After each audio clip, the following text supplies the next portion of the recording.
गमुपंत आनंद या राघवाचा श्रीराम तुका सारिखे पूर्ण वैराग्य ज्याचे वसिष्ठा परिज्ञान योगेश्वराचे कवी वाल्मिका सारिखा मान्य ऐसा नमस्कार माझा सद्गुरु रामदासा श्रीराम सदा सर्वदा योग तुझा घडावा तुझे कारणी देह माझा पडावा पेक्षू नको गुणवंता अनंता रघुनायका मागणे हेची आता श्रीराम सद्गुरु श्री समर्थ रामदास स्वामी महाराज की जय। जगद्गुरु श्री तुकाराम महाराज की जय। महारुद्र हनुमान की जय। सब संतन की जय। जय जय रघुवीर समर्थ। साधना विचार अभ्यास वर्गाच्या माध्यमातून आपण प्रस्थानत्रयीचा अभ्यास चालू केलेला आहे।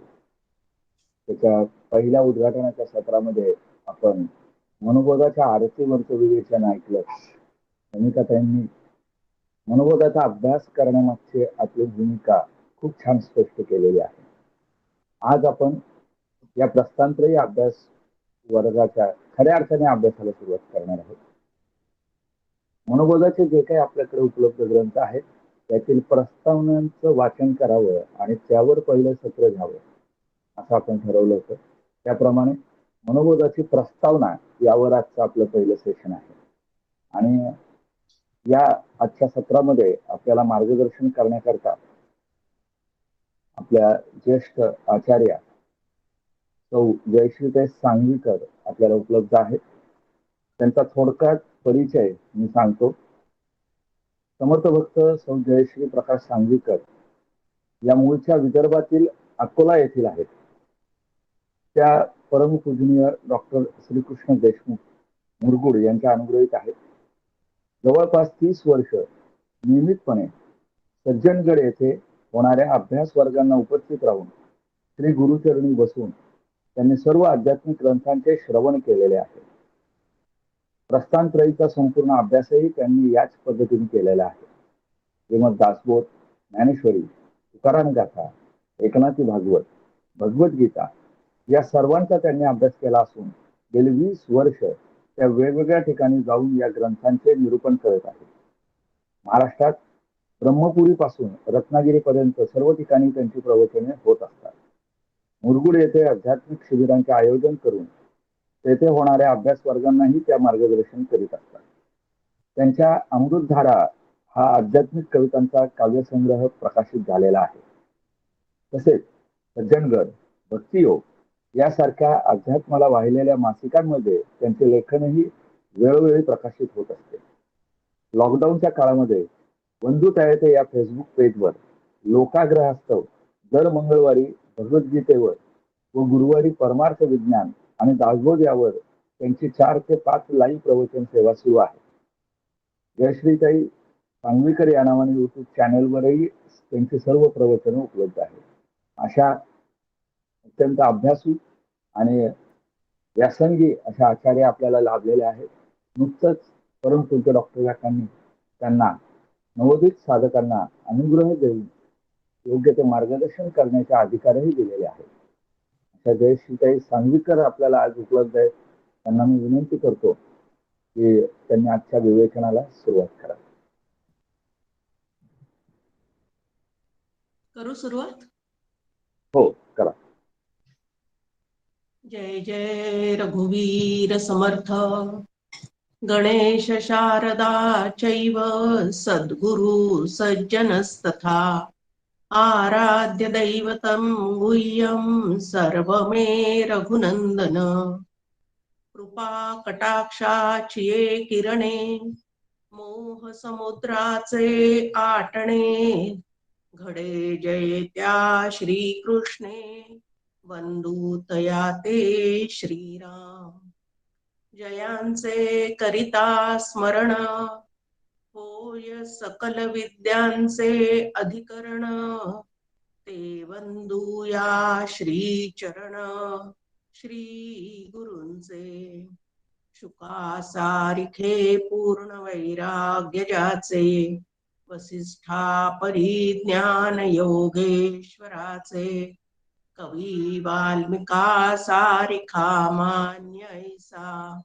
नमस्कार माझा सद्गुरु रामदासा. जय जय रघुवीर समर्थ.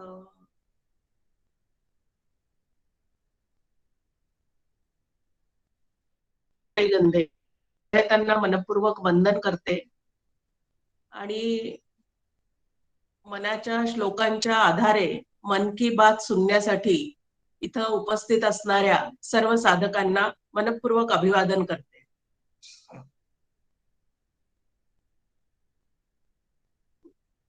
धारकरी संप्रदायाचे 3 ग्रंथ, ज्याला धारकरी संप्रदायाचे प्रस्थानत्रयी असं म्हणतात. एक दासबोध, श्रीमद ग्रंथराज दासबोध, दुसरं आत्माराम आणि तिसरं मनाचे श्लोक. या तिन्ही ग्रंथामध्ये दासबोध हा सर्वात मोठा, एक जुना दासबोध आहे तो 21 समासी आहे आणि दुसरा एक दासबोध आहे तो 200 समासांनी समास एकत्र आलेला असा एक दासबोध आहे.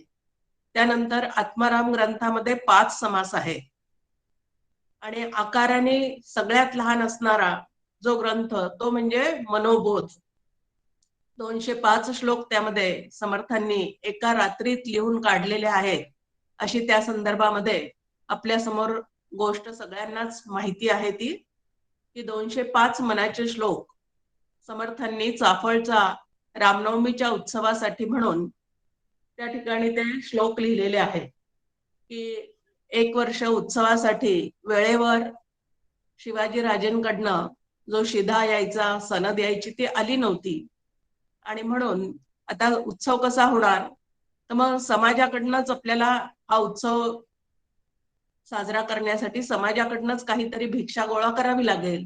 पण आता समाजाला भिक्षा देताना आपणही त्यांना आधी काहीतरी दिलं पाहिजे. मग संतांजवळ देण्यासारखं काय आहे, तर आम्हा घरी शब्दांचीच रत्ने असं तुकाराम महाराज म्हणतात. आज तुकाराम बीज सुद्धा आहे, तेव्हा संत श्रेष्ठ तुकाराम महाराजांना सुद्धा आपण मनपूर्वक वंदन करूया. तुकाराम महाराजांचा एक अभंग प्रसिद्ध आहे की मन करारे प्रसन्न सर्व सिद्धीचे कारण, मोक्ष आणि बंधन सुख समाधान इच्छाते. की आधी साधना करणाऱ्याने स्वतःचं मन जे आहे ते आधी प्रसन्न करून घेतलं पाहिजे आणि त्या प्रसन्नतेत सिद्धीची कारणं जी आहेत ती दडलेली असतात. आपल्याला या ठिकाणी कुठली सिद्धी मिळवायची आहे, तर आपल्याला जी मिळवायची आहे ती जीवब्रह्म ऐक्य सिद्धी मिळवायची आहे. मग त्याच्यासाठी कोणाशी ऐक्य पावायचं आहे, तर ब्रह्माशी ऐक्य पावायचं आहे. ते ब्रह्म कसं आहे, तर आनंद घन आहे. मग आनंद घन परमात्म्याची प्राप्ती करून घेण्यासाठी जाणारा जो साधक आहे तो सुद्धा स्वभावानेच आनंदी असावा, आनंदानेच त्यांनी त्याच्याकडे जाण्याचा प्रयत्न करावा, असं सुरुवातीलाच तुकाराम महाराज सांगतात. आता आपल्या मनाची प्रसन्नता जी आहे ती आपण कशी कमवायची आहे, किंवा मुळातच आनंद घन असणारा परमात्मा मनात असताना सुद्धा आपल्याला जी सारखी अप्रसन्नता जाणवते, उदासीनता जाणवते, चिडचिड होते, त्याची कारण काय आहेत हे समर्थांनी मनोबोधामध्ये खूप छान पद्धतीने आपल्या समोर मांडून ठेवलेलं आहे. भगवंताने मनुष्य प्राण्याला सगळ्यात मोठी गिफ्ट काय दिली असेल, तर अंतःकरण नावाची गिफ्ट दिलेली आहे. जर त्याला सुसंस्कारित केलं तर तेच अंतःकरण आम्हाला ब्रह्मप्राप्तीपर्यंत घेऊन जातं आणि जर ते असंस्कारी राहिलं, नुसतंच वासनांनी भरून राहिलेलं राहिलं, तर मात्र आम्हाला जन्म मरणाच्या फेऱ्यामध्ये अखंड येऊन पडावं लागतं. आणि म्हणूनच आपल्या समोर एक योग वसिष्ठामध्ये श्लोक आहे, मन एव मनुष्यानाम कारणम बंध मोक्षयोः, की मन जे आहे तेच तुम्हाला आम्हाला बंधनात घालणारं आहे. आणि हेच मन जर त्याला सुसंस्कारित केलं, गुरुकृपान्वित केलं, त्याच्यावर उत्तम संस्कार केलेले असतील, तर तेच मन तुम्हाला आम्हाला भगवंतापर्यंत नेऊन पोहोचवू शकतं, भगवतमय करून ठेवू शकतं. म्हणून मनाचा खूप मोठा, अंतःकरणाचा खूप मोठा सहभाग जो आहे तो आपल्या जीवनात असतो. भगवंताने ते त्याच्या प्राप्तीसाठीच तुम्हाला आम्हाला दिलेलं आहे, पण त्याचा आपण इतका गैरवापर करतो की आपल्या स्वरूपापासून आपल्याला दूर नेण्यासाठी तेच मन तुम्हाला आम्हाला इथं भाग पाडतं, की जे वासनानुसारी जीवन जगतं. ते मन तुम्हाला आम्हाला स्वरूपापासून दूर नेतं आणि शास्त्रानुसारी, संतानुसारी आपल्या मनाला आवर घालून जे साधना करायला भाग पाडतं, ते मन जे आहे ते मात्र आपल्याला ब्रह्मापर्यंत, भगवंतापर्यंत नेऊन पोहोचवणारं आहे. सगळ्या संतांनी आपापल्या ग्रंथामध्ये या मनाविषयी बराच उहापोह केलेला आहे. आता इतकं सुंदर मन म्हणजे उपकरण तुम्हाला आम्हाला या ठिकाणी प्राप्त झालेलं आहे. मग त्या उपकरणाचा खूप सुंदर उपयोग आपण कशा पद्धतीने करून घेऊ शकतो, ते समर्थांनी मनोबोधामध्ये आपल्या समोर छान पद्धतीने मांडणी केलेली आहे. कारण मन जर राजी झाले, आता तुकाराम महाराज दुसऱ्या भाषेत बोलतात, थोडे आहे चित्त सहाय्य झाली या. आता मन, बुद्धी, चित्त आणि अहंकार या एकाच अंतःकरणाच्या वेगळ्या वेगळ्या कार्यानुसार पडलेल्या काय आहेत, तर त्याची नावं वेगळी वेगळी झालेली आहेत. त्यांना वृत्ती असं म्हणतात. मनोवृत्ती, बुद्धिवृत्ती, चित्तवृत्ती, अहमवृत्ती. आणि या चारीच्या चारी वृत्ती ज्या आहेत त्या बरोबरीने भगवंताकडे नेण्याचा प्रयत्न करण्यासाठी तुम्ही आम्ही काय काय केलं पाहिजे, ते या मनाच्या श्लोकाच्या द्वारे समर्थांनी तुमच्या आमच्या समोर अतिशय स्पष्टपणे मांडणी करून ठेवलेली आहे. सुरुवातच केली, गमू पंथ आनंद या राघवाचा, की आपल्याला या मनाच्या साह्याने कुठं जायचं आहे, तर राघवापर्यंत जायचं आहे. त्या राघवाचं स्वरूप काय आहे, तर गमू पंथ आनंद या राघवाचा, जो अनादी अनंत सर्वव्यापी असणारा असा जो राम आहे, त्या रामाची ओळख करून घेण्यासाठी मनापासून जर आपण प्रयत्न केले, तर आपल्याला नक्कीच तो आपल्याच मनामध्ये प्रगट होऊन दर्शन देऊ शकतो. आता दर्शन शब्दाचे दोन अर्थ आपल्याला सगळ्यांना माहिती आहेत. एक म्हणजे सगुण साकाराचं प्रत्यक्ष झालेलं दर्शन आणि दुसरं दर्शन म्हणजे शास्त्राच्या साह्याने, संतांच्या उपदेशाने, श्री गुरूंनी दिलेल्या साधनेनी सतत स्वतःच्या मनाला समजावत जर आपण पुढे जात राहिलो, तर भगवंताचं आणि आपलं मूळ स्वरूप काय आहे, ऐक्य कसं आहे, हे आपल्याला मनोमन पूर्णपणे पटून जातं. त्याला आपण दर्शन असं म्हणतात, की मनाने ते पूर्णपणे जाणणे, समजणे, मनाला समजणे असं त्या ठिकाणी म्हटलेलं आहे. आता हे जे मन आहे, आता हा उपदेश जो केलेला आहे समर्थांनी, मनोबोध असं त्याला आपण म्हणतोय, की मनाला केलेला बोध. आता मन हे वास्तविक पाहता जड आहे. पंचीकरणाच्या शास्त्राच्या आधाराने आपल्या समोर त्याची मांडणी आहे, की मन हे वायू तत्वाचं बनलेलं आहे. वायू हा पंचमहाभूतापैकी एक आहे. 5 महाभूत हे जड असल्यामुळे त्यापासून बनलेलं जे मन आहे ते सुद्धा वास्तविक पाहता जडच आहे. आणि जडाला तर उपदेश करणं कधीही शक्य नाही.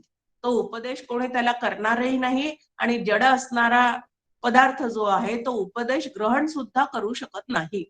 मग इथं समर्थांनी मनाला उपदेश म्हणजे नक्की कोणाला केलेला आहे, तर मन नावाचं उपकरण ज्याला छानपणाने हाताळता येतं, वापरता येतं, उपयोगात आणता येतं, असा जो जीवात्मा आहे, त्या जीवात्म्याला मनाला वळण कसं लावायचं ते समर्थांनी या ठिकाणी आपल्या समोर स्पष्ट करून मांडणी केलेली आहे. आता हे जे मनाचे श्लोक आहेत त्याविषयी आपला काय आहे थोडासा असा गैरसमज, की लहानपणी ते पाठ करायचे असतात आणि मोठेपणी पाठांतरात भाग घेतलेल्यांचा ज्यांचा नंबर आला त्यांना ते प्रेझेंट द्यायचे असतात. नंतर त्याचा माझा काही संबंध नाही. या पद्धतीने आपण त्या मनाच्या श्लोकाकडे पाहतो. पण असं नाही. तर लहानपणी सहजच पाठांतराची शक्ती आपल्या ठिकाणी जास्ती असते, कारण बुद्धीला इतर जास्तीचे व्यापार त्या ठिकाणी काहीही नसतात आणि त्यामुळे एकाग्रचित्त लवकर होतं आणि पाठांतरही लवकर होतं. आणि म्हणून लहानपणी मनाचे श्लोक जे आहे ते पाठ करायचे असतात, हे अगदी बरोबर आहे. पण त्याच्यानंतर या मनाच्या श्लोकाच्या द्वारे आपलं मन जे आहे ते अत्यंत सुदृढ करायचं असतं. खूप महत्वाचा भाग आहे की पहा, आपल्या ठिकाणी एक म्हणजे स्थूल शरीर आहे, दुसरं सूक्ष्म शरीर आहे, त्यामध्येच अंतःकरणाचा समावेश होतो. आणि स्थूल शरीर आणि सूक्ष्म शरीर यांचा परस्परांशी आपापसात खूप मोठा संबंध आहे. मन बिघडलेलं असेल तर शरीरही बिघडतं आणि शरीर जर बिघडलेलं असेल तर मन सुद्धा आपलं बिघडतं. मग आता यांचं नातं काय आहे परस्पर, हे आपण या ठिकाणी समजून घेतलं पाहिजे. या मनाचा नक्की रोल काय आहे, त्याचं स्वरूप काय आहे आणि त्याच्याद्वारे मला नक्की साध्य काय करायचं आहे. मनोबोधामध्ये आपल्या समोर साधक, साधना आणि साध्य असा तिन्ही प्रकारचा विचार जो आहे तो या ठिकाणी सुस्पष्टपणे मांडलेला आहे. जीवात्म्याला या मनाचा काय करायचा आहे, तो उपयोग करून घ्यायचा आहे. मग ज्या मनाचा मला उपयोग करून घ्यायचा आहे ते मन आहे तरी कसं, त्याचं स्वरूप काय आहे आणि त्याचा नेमका रोल काय आहे. तर त्याचं स्वरूप सांगताना आणि त्याची आपल्या ठिकाणी असणारी निश्चित अशी जागा सांगताना ज्ञानेश्वरीमध्ये एक खूप सुंदर ओवी आपल्या समोर आहे. इंद्रिय आणि बुद्धी माझारलिये संधी, रजोगुणाचे खांदी तरळत असे. आता हे मन कसं आहे सांगितलं, तरळणारं आहे, म्हणजे कल्पनेनेच निर्माण होणारं आहे. मग त्याची जागा कुठली आहे, तर इंद्रिय आणि बुद्धी. बुद्धीमध्ये अनंत जन्मीच्या कर्मातून निर्माण झालेल्या ज्या वासना आहेत त्या वासना आपल्या बुद्धीमध्ये राहतात आणि त्या वासनानुसारी मनामध्ये नंतर संकल्प विकल्प निर्माण होतात. आता वासना मनामध्ये येऊन मनाद्वारे इंद्रियांकडे धावत जातात आणि इंद्रियांनी केलेल्या खोड्या मनाच्या माध्यमातून बुद्धीपर्यंत पोहोचतात. म्हणजे टू वेचं काम जे आहे ना ते हे मन करत असतं. इंद्रिये आणि बुद्धी माझारलिये संधी, म्हणजे त्या दोन्हीच्या मधली जी जागा आहे ती कोणाची आहे, तर मनाची आहे. असं ह्या मनाचं स्वरूप त्या ठिकाणी सांगितलेलं आहे. या मनाला आधार कोणाचा आहे, तर रजोगुणाचे खांदी तरळत असे. आता रजोगुण म्हणले की तो सहजच चंचल असतो आणि मनही वायू तत्वाचं बनलेलं असल्यामुळे ते चंचलच आहे. आणि म्हणूनच तर भगवद्गीतेमध्ये अर्जुनाने प्रश्न विचारलेला आहे की भगवंता, या चंचल मनाला आवरण्याचा उपाय काय आहे नेमका आणि ते आवरलं कसं जातं, आणि त्याला उत्तर दिलेलं आहे भगवंतानी, अभ्यासेन तू कौंतेय, की त्याचा वारंवार वारंवार अभ्यासच करावा लागतो. आधी मनाचं स्वरूप काय आहे, त्याचं कार्य काय आहे आणि त्याचा मला कसा उपयोग करून घेता येईल, हे सगळं संतांच्या संगतीमध्ये त्याचा व्यवस्थित जर तुम्ही आम्ही अभ्यास केला तर या मनाच्या तालावर न नाचता या मनाचे स्वामी होऊन तुम्हाला आम्हाला छान पद्धतीने जीवन जगता येतं. आणि आपण मनाचे गुलाम व्हायचं नाही, तर आपण मनाचे स्वामी आहोत आणि आपणच जर मनावर घेतलं तर या मनाला निश्चितच आवरू शकतो. आणि म्हणून या मनाचा खूप मोठा रोल जो आहे तो तुमच्या आमच्या जीवनामध्ये आहे. आता या मनासंबंधी अजून ज्ञानेश्वर माऊली स्पष्ट करतात की वाया मन हे नाव, एरवी कल्पनाची सावेव, जयाचे निसंगे जीव दशा वस्तू. त्याला जरी मन हे नाव दिलेलं असलं तरी सुद्धा कल्पने व्यतिरिक्त तिथं दुसरं काहीही नाहीये हो. आणि ह्या कल्पनेमध्ये, अवास्तव केलेल्या कल्पनेमध्ये ज्या वेळेला जीवात्मा अडकून पडतो त्यावेळेलाच त्याच्या ठिकाणी जीवदशा प्राप्त होते. आता प्राप्त झालेल्या या जीवदशेकडून आत्मस्वरूपाकडे जो प्रवास करायचा आहे तो मनाच्या द्वारेच तुम्हाला आम्हाला करायचा आहे. संतांचे संगती मनोमार्ग गती, आकळावा श्रीपती येणे पंथे, असं आपल्या समोर हरिपाठात सुद्धा सांगितलेलं आहे. मग आता या मनाला जर तुम्हाला आम्हाला वळण लावायचं असेल तर त्याची पद्धत काय आहे? साम दाम दंड भेद चारही उपायांनी त्याला वटणीवर आणण्याचा जो प्रयत्न आहे ना तो आम्ही करायचा असतो. पण या ठिकाणी समर्थ आपल्याला म्हणतात की दंड भेद ह्याच्यापेक्षा सुद्धा सामोपचाराने म्हणजे बा मना सज्जना चल रे बाबा असं स्वतःच्या मनाला अगदी गोडी गुलाबीनी हळूहळू तिकडं नेण्याचा प्रयत्न करावा. आपल्याला मन नष्ट करायचं नाहीये. खूप आपल्या मनामध्ये काय काय शंका असतात की हे मनच जर एवढं त्रास देतं तर काय करायचं आहे? त्याला नष्टच करून टाकावं. तर मन नष्ट वगैरे काही करायचं नाही तर त्याला योग्य वळण लावायचं आहे. त्याच्यामध्ये निर्माण होणाऱ्या ज्या कल्पना आहेत त्या कल्पनांना यथार्थ कल्पनेचं स्वरूप देण्याचा प्रयत्न करायचा आहे. मनोबोधामध्ये आपल्या समोर सांगितलेलंच आहे की मुळी कल्पना 2 रूपे तेची झाली. ती कल्पनाच पण 2 रूपाने तुमच्या आमच्या समोर आहे.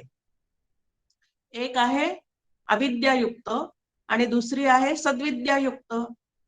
जी अविद्यायुक्त कल्पना आहे या मनामध्ये ती तुम्हाला आम्हाला बंधनात टाकणारी आहे आणि जी सद्विद्येने युक्त असलेली अशी यथार्थ कल्पना ज्या वेळेला आम्ही शास्त्राद्वारे श्री गुरूंच्या साधनेद्वारे संतांच्या विचाराद्वारे करण्याचा प्रयत्न करू तेव्हा तीच सद्विद्या जी आहे म्हणजे सद्विद्येची केलेली जी कल्पना आहे ती तुम्हाला आम्हाला नक्की कुठं घेऊन जाणार आहे?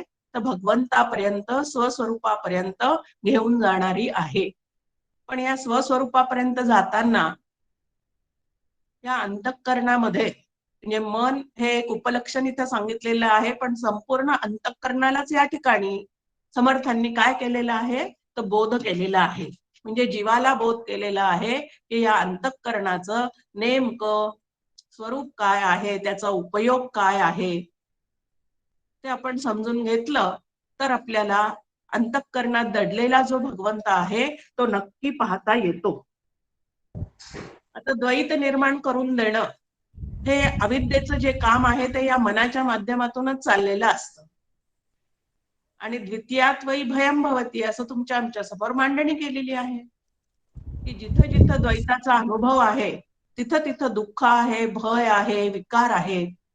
आणि जिथं जिथं अद्वैताचं चिंतन चाललेलं आहे तिथं तिथं सुख आहे, समाधान आहे, शांती आहे, तृप्ती आहे. मग या दोन्ही बाजू ऐकल्यानंतर मला नक्की काय हवंय? तर प्रत्येक जीवाला हवं आहे ते शांती, तृप्ती, सुख, समाधान हेच हवं आहे. पण ते मिळवण्यासाठी काय केलं पाहिजे? तर मनाला आवर घातला पाहिजे. बुद्धीतले निश्चय जे आहेत ते सत्वगुणी असले पाहिजेत. चित्ताची धारणा जी आहे ती भगवंताला घट्ट धरून ठेवणारी असली पाहिजे. हे मात्र तुमच्या आमच्या लवकर लक्षात येत नाही. आणि म्हणून सतत द्वैताचा अनुभव जो आहे तो अविद्येमुळे या मनाच्या माध्यमातून तुमच्या आमच्या समोर सतत सुरू राहतो. आता तो द्वैताचा अनुभव घालवून अद्वैताचा त्या ठिकाणी काय करायचं आहे? तर अद्वैताचं बीजारोपण करायचं आहे.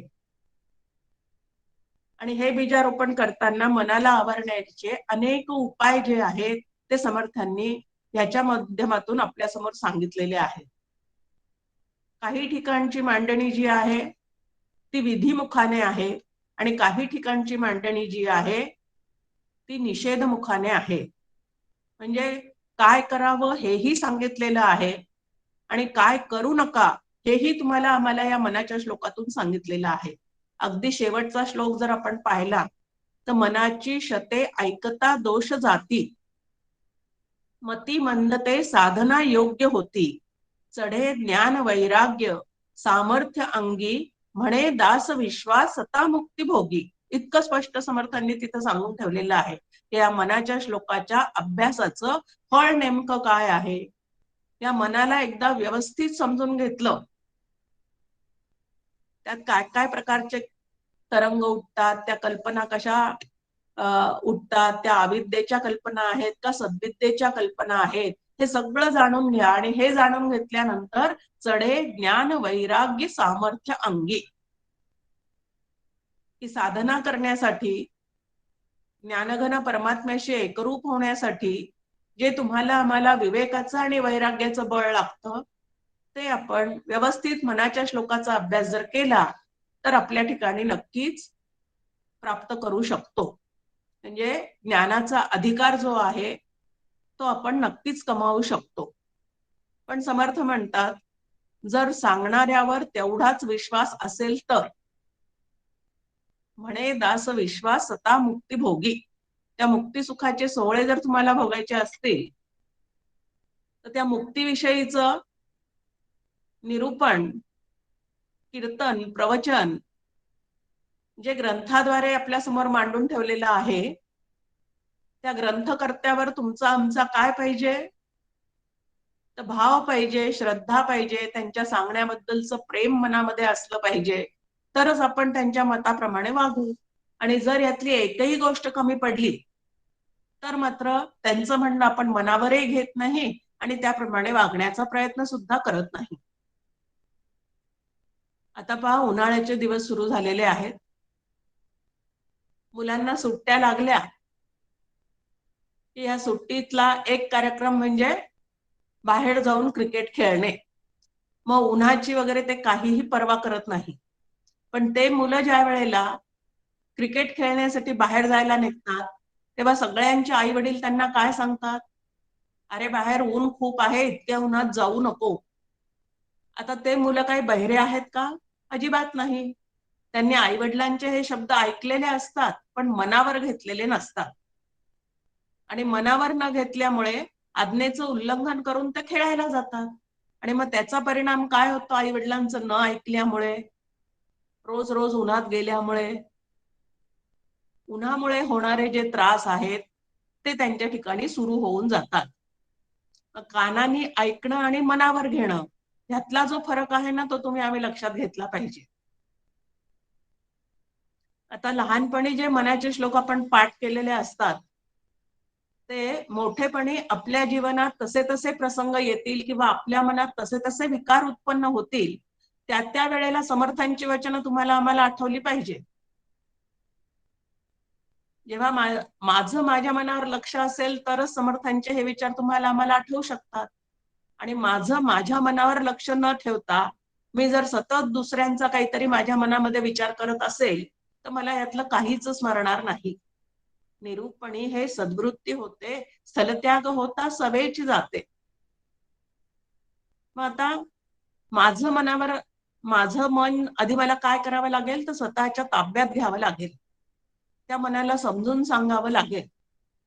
आता ज्या ज्या वेळेला माझं माझ्या मनावर लक्ष असेल तर आता क्रोधाचा तरंग आतमध्ये उमटतोय असं माझ्या लक्षात येईल.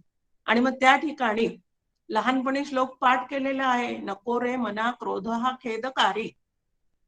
हे चरण जर मला त्याच ठिकाणी आठवलं तर त्या क्रोधाच्या तरंगाची लाट होणार नाही. आणि लाट झाली नाही तर ती दुसऱ्यांवरही आदळणार नाही आणि मलाही त्याचा त्रास होणार नाही. पण हे चरण जे लहानपणी पाठ केलेलं आहे ते मोठेपणी जीवनात येणारे कोडे सोडवताना जर मला ते आठवलंच नाही तर उपयोग काय? जसं आपण पाहतो की मोठे मोठे गणित सोडवण्यासाठी बेरीज, वजाबाकी, भागाकार, गुणाकार, विशेषतः भागाकार गुणाकार हे सोडवण्यासाठी आपण पाढे पाठ करत असू लहानपणी. त्या पाढ्यांचा पाठ करण्याचा उपयोग काय आहे? तर हे गणित सोडवता यावेत. तसं मनाच्या श्लोकाच्या पाठांतराचा उपयोग काय आहे?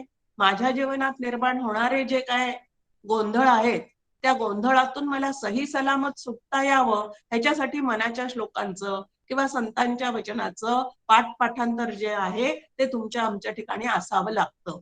म्हणजे वेळोवेळी त्यांचे वचन जर त्या ठिकाणी आठवले तर भरंगळणारं आपलं जे मन आहे, नको त्या ठिकाणी जाणारं जे मन आहे ते तिथून तुम्हाला आम्हाला काय करता येईल तर माघारी परतवता येईल, तिथून वापस आणता येईल. आणि म्हणून या मनाची रूप किती आहेत तर ऐतरेय उपनिषदात सांगितलेली मनाला आवरण्याचे 16 उपाय जे आहेत ते या मनाच्या श्लोकामध्ये कसे कसे आहेत ते डॉक्टर काकांनी आपल्या समोर छान पद्धतीने मांडून ठेवलेलं आहे. आता मनाचं आपण हे पाहिलं की त्याची नक्की जागा काय आहे आणि स्वरूप काय आहे. तर इंद्रिय आणि बुद्धी यांच्यामध्ये रजोगुणाच्या खांद्यावर ते तरळतंय. आता 3 गुणांचा अभ्यास आपण ज्या वेळेला करतो त्यावेळेला रजोगुणामुळे अंतःकरण वृत्ती जी आहे ती अतिशय घोर होते, क्षुब्ध होते, व्याकुळ होते आणि काय करावं काही सुचत नाही, असा त्या रजोगुणाचा प्रभाव असतो. तर कायम जर रजोगुणाचाच आधार या मनाला आम्ही देत राहिलो, या आधीच त्याला आहेच आहे आणि त्यात अजून रजोगुण वाढवणाराच आहार या मनाला जर आम्ही देत राहिलो तर ते मन जे आहे ते अजूनच तुम्हाला आम्हाला बहकवणारं होणार आहे. त्या मनावर जर तमोगुणाचा प्रभाव जास्ती असेल तर ते जडमुड होऊन बसणार आहे. कोणी कितीही सांगितलं तरी त्या मनाला ते काहीच पटणार नाही, कारण अत्यंत तमोगुणामुळे संशयी वृत्ती, जडमूढता ह्याच्यामुळे अंतःकरण वृत्ती मूढ होऊन जाणार आहे. पण जर सत्वगुण जास्ती असेल, तसंही कुठलीही साधना जर साधकाला करायची असेल तर साधकाने आधी सत्वगुणी व्हायला पाहिजे.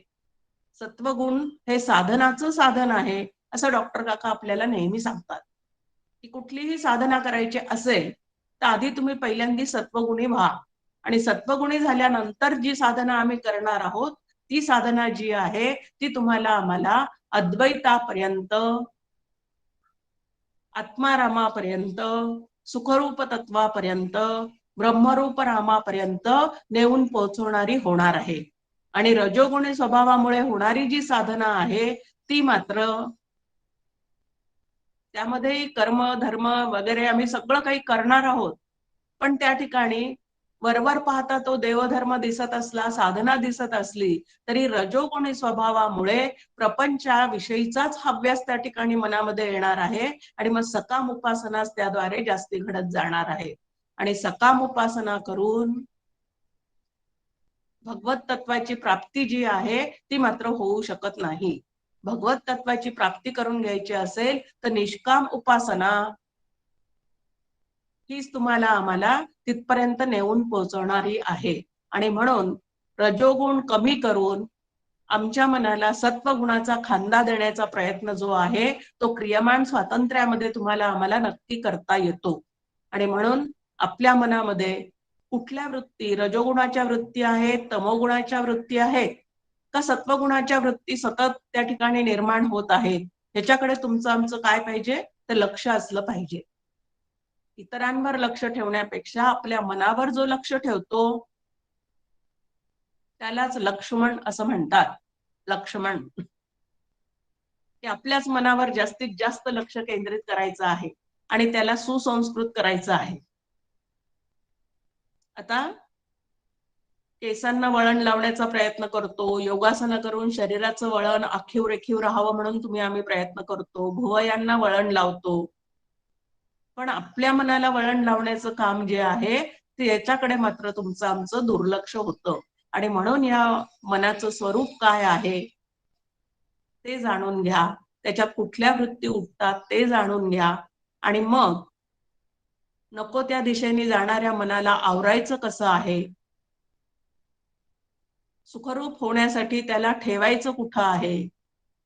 सुखरूप होण्यासाठी त्याला वस्ती करायला सांगितलेली आहे आपल्याला. मना सज्जना राघवी वस्ती कीजे. सकाळी उठून या मनाने कोणाची कल्पना करावी, कोणाचं चिंतन करावं तर प्रभाते मनी रामचिंतित जावा. सकाळी उठल्यापासून त्याच काय करा, चिंतन करा. वैखरीद्वारे दुसरं काही बडबड करण्याच्या आधी पुढे वैखरी राम आधी वदावा. आणि सदाचार जो आहे तो लहानपणापासून तर शेवटच्या श्वासापर्यंत तुम्हाला आम्हाला सांभाळता आला पाहिजे. नाही तर हे मनाचं एक स्वरूप सांगताना नाथ महाराजांची फार सुंदर ओवी आपल्या समोर आहे. ते म्हणतात, स्वभावतः मनचंचळ विषय वासना अतिचपळ निर्गुण ब्रह्मी केवळ नाही बळ प्रवेशावया. स्वभावतः ते चंचळ आहे आणि त्याच्यामध्ये विषय वासनेने ते अजूनच चपळ झालेलं आहे, सारखं तिकडं धावतो.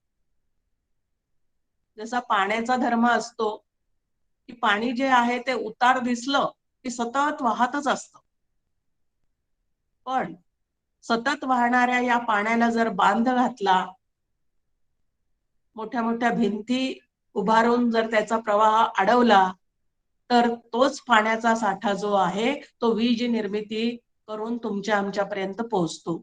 तसं या विषयांमागे धावणाऱ्या मनाला जर नामाच्या साह्याने, संतांच्या विचारांच्या साह्याने जर त्याला अडवलेलं असेल तर त्याच मनामध्ये भगवंत सुद्धा प्रगट होऊ शकतो. आणि म्हणून या मनाला आवरण्याचे जे उपाय आहेत ते तुमच्या आमच्या समोर या ठिकाणी ठेवलेले आहेत. तर जाणीव, आशा, दिशा, विज्ञान, प्रज्ञान, मेधा, दृष्टी, धृती, मती, मनीषा, श्रुती, स्मृती, संकल्प, क्रतू, काम व असू असे त्या ठिकाणी मनाची 16 रूपे ऐतरीय उपनिषदामध्ये वर्णन करून तुमच्या आमच्या समोर ठेवलेली आहे. आता तेवढेची तेवढे रूप समर्थांच्या श्लोकासह आपण पाहायला बसलो तर तेवढा वेळ आपल्या जवळ नक्कीच नाहीये. आणि म्हणून काही ज्या 2-4 उदाहरणादाखल आपण श्लोक घेऊयात आणि पाहूयात की काय सांगणं आहे. आता मनामध्ये आपल्या सतत काय घालमेल चाललेली असते आणि या घालमेल चाललेल्या मनाला त्याच्या हिताची दिशा जी आहे ती दाखवण्याचं काम संत करतात. त्याप्रमाणे आपण सुद्धा आपल्या ठिकाणी करायला पाहिजे. आता जसं होकायंत्र असतं पहा, ते नेहमी उत्तर दिशा दाखवतं. तसं आपल्या मनाला नेहमी भगवंताच्या चरणाची दिशा दाखवावी लागते. तेथे माझी हरी वृत्ती राहो, तुकाराम महाराज म्हणतात. समचरण दृष्टी विटेवरी साजिरी, तेथे माझी हरी वृत्ती राहो. इथं समर्थ सुद्धा त्या मनाला दिशा दाखवण्यासाठी श्लोक आपल्या समोर ठेवतात. मना सज्जना भक्ती पंथेची जावे, तरी श्री हरी पाविजे तो स्वभावे. जनी निंद्यते सर्व सोडोनी द्यावे, जनी वंद्यते सर्व भावे करावे. की हे मना, हे सज्जना, बा मना, म्हणजे त्याला गोंजारून गोंजारून आपलंसं करून त्याला भक्ती मार्गावर आणण्याचं काम जे आहे ते करावं लागतं. आता लहानपणी मुलांना घर सोडून जायचंच नसतं अजिबात, आई वडिलांपासून दूर. जेव्हा ते नर्सरीमध्ये, बालक मंदिरामध्ये आई वडील त्यांना पाठवण्याचा प्रयत्न करतात तेव्हा अगदी सुरुवातीला त्यांना तिथं जायचंच नसतं.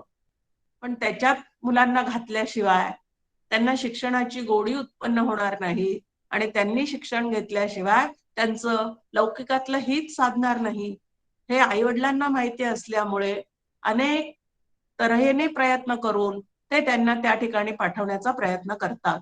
तसं ह्या ठिकाणी आपणच आपल्या मनाचं आईबाप व्हायचं आहे. कारण मना इतकं श्रेष्ठ दुसरं काहीच नाही असं तुकाराम महाराज म्हणतात. मन गुरु आणि शिष्य करी आपुलेची दास्य, प्रसन्न आप आपणास गती अथवा अधोगती. त्या मनानेच मनाला समजवायचं आहे.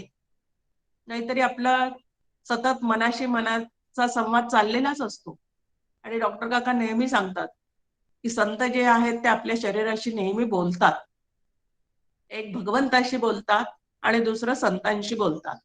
सुख दुःख सांगायचं असेल तर भगवंताशी बोलतात आणि साधनेमध्ये काही विघ्न निर्माण करण्याचं काम आपली प्रकृती करत असेल तर ते शरीराशी बोलतात.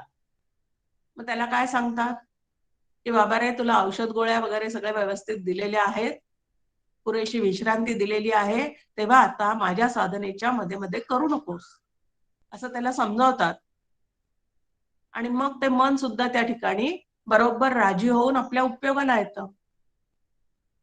ह्या पद्धतीने आपणही आपल्या मनाला, जसं आपण एखाद्या व्यक्तीला सांगतो की अहो तुम्ही जरी म्हणत असले तरी माझी येण्याची अजिबात इच्छा नाही, तसं आपलं मन ज्या वेळेला उदास होतं, बोर झालं असं वाटतं, खूपच कंटाळा आला असं वाटतं, तेव्हा तेव्हा त्या मनाला आपणच समजून सांगावं, ए बाबा रे, असं उदास होणाऱ्या, कंटाळा येणाऱ्या तुझ्यासोबत यायला मी रिकामी नाहीये. कारण मला आनंदरूप होऊनच जगायचं आहे. त्यामुळे कंटाळा, बोर होणं, उदास होणं त्याच्या पाठीमागे फिरायला मी तुझ्यासोबत अजिबात येणार नाही. खूपच हर्षाने उचंबळत असेल तर तिथेही त्याला सांगावं की एवढा तू त्या सुखाने हुरळून गेलेला आहेस, अतिशय नाचतो आहेस, पण हे सगळं क्षणभंगूर आहे. तेव्हा शांतपणाने ते सगळं घे. तिथं सुद्धा उठू नको, मातू नको, असं त्या मनाला तुम्ही आम्ही समजून सांगू शकतो. आणि म्हणून आपल्या हिताची दिशा जी आहे ती त्या मनाला दाखवावी लागते. आणि इथं आश्वासन देत आहेत समर्थ की तुम्ही 4 पावलं पुढे चला, तो श्रीहरी सुद्धा तिकडून 8 पावलं तुमच्यासाठी पुढे येईल. पण आधी आपण तर चालायला सुरुवात केली पाहिजे. नंतर या मनाला दुसरा एक मोठा छंद असतो, तो म्हणजे दुसऱ्यांना सारख्या सूचना करणं किंवा आज्ञा देत राहणं. कायम दुसऱ्यांना आज्ञा देत राहणं किंवा सूचना देत राहणं. हे इथं ठेवू नको, ते तिथं ठेवू नको, हे असं वागू नको, ते तसं वागू नको, असं सारखं दुसऱ्यांना सांगत राहणं.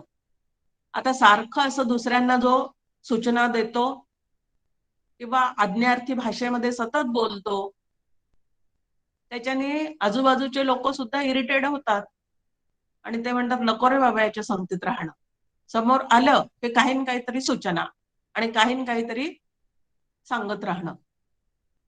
त्याच्यापेक्षा त्याच्यापासून दूर गेलेलंच बरं. आता हा आज्ञा देण्याचा जो मनाचा स्वभाव आहे, त्याचाच इकडं साधनेसाठी उपयोग करायचा आहे आणि आपणच आपल्या मनाला आज्ञा द्यायची आहे. ती आज्ञा कशा स्वरूपाची आहे ते समर्थ सांगतात. प्रभाते मनी राम चिंतित जावा, पुढे वैखरी राम आधी वदावा, सदाचार हा थोर सांडू नये तो, जनी तोची तो मानवी धन्य होतो. नरदेहात आलेला जीवात्मा धन्य कशाने होतो ते या ठिकाणी 3 चरणामध्ये त्यांनी सांगून ठेवलेलं आहे. आणि सांगितलंय स्वतःच्या मनाला आज्ञा द्या. त्याला ऑटो सजेशन असं म्हणतात, स्वयंसूचना. आणि या स्वयंसूचनेची परमार्थामध्ये अत्यंतिक गरज असते. इतरांना सूचना करण्यापेक्षा स्वतःला सूचना कराव्यात आणि योग्य दिशेने त्याला वळवण्याचा सारखा काय करावा तर प्रयत्न करावा. प्रभाते म्हणजे सूर्य उगवण्यापूर्वीची अलीकडची थोडीशी वेळ. आणि त्या वेळेला पहिलं चिंतन कोणाचं करायचं तर रामाचं चिंतन करा. आता रात्री झोपताना जर रामाचं चिंतन आमचं चाललेलं असेल तर उठल्या उठल्या नकळत रामाचं चिंतनच सुरू होईल. पण प्रपंचाच्या विचारांनीच ते विचार करता करताच जर आम्हाला निद्रा लागलेली असेल तर सकाळी उठलं की पहिलं चिंतन कुठलं होणार आहे? तर पहिलं चिंतन जे आहे ते प्रपंचाचंच होणार आहे. आणि म्हणून प्रभाते मनी रामचिंतित जावा, सकाळी उठून मला रामाचं स्मरण व्हावं असं वाटत असेल तर रात्री झोपताना त्याच्या स्मरणामध्येच झोपण्याचा प्रयत्न जो आहे तो तुम्ही आम्ही करायला शिकलं पाहिजे. कशासाठी करायचं आहे? नरदेहात आलेल्या जीवात्म्यानी धन्योहम धन्योहम असे उद्गार आपल्या मुखातून बाहेर पडण्यासाठी काय काय करावं लागतं ते समर्थ इथं सांगतात. नाहीतर एका संतांच्या अभंगात ते म्हणतात की रामाची आठवण करायला वेळच नाही, कारण उठलं की प्रत्येक जीव कामाच्या मागे धावतो. मग चिंतन कसं रामाचं होणार आहे?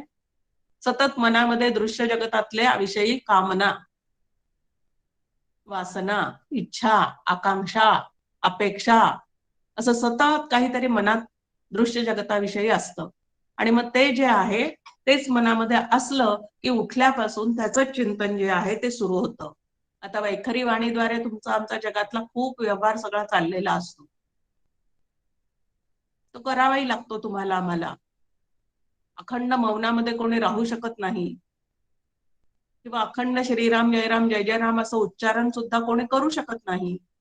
व्यवहार जो आहे तो या वैखरी वाणीद्वारे करावाच लागतो. पण समर्थ इथं म्हणतात या वैखरी वाणीच्या द्वारे दुसरं काही बोलण्याच्या आधीच त्याच्यावर रामनामाचे संस्कार करून घ्या.